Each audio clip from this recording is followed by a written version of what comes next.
之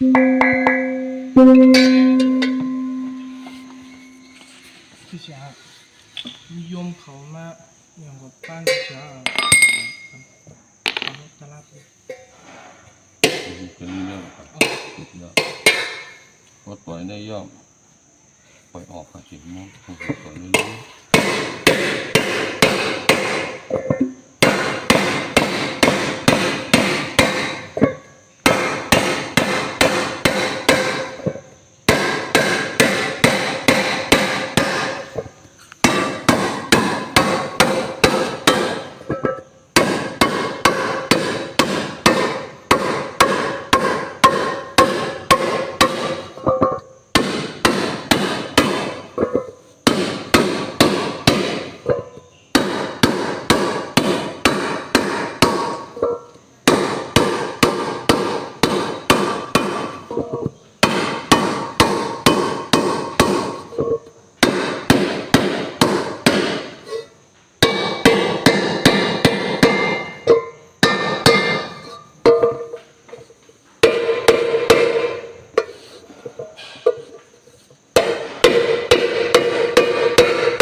เหมือนเตีเฮียงแต่เฮียง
จะเสียค่าเฮ็ดหมอก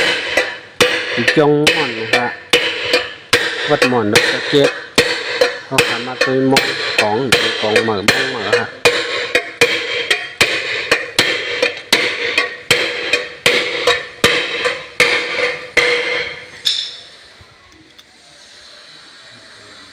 อันนั้นกล่องใหม่ฮะเนาะทรงเก็บเลยฮะ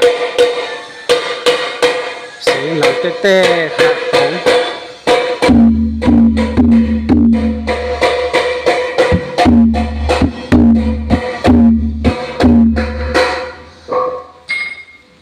น้ากว่าหางนี้นะฮะเนาะจะเสียเอาคาเฮ็ดมีวัดนอนนะฮะเนาะ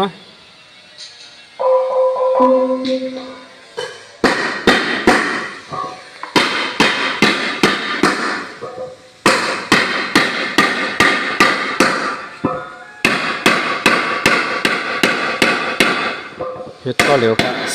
สั่งมาอะไรนะเนาะของมองสั่งมาอะไรครับ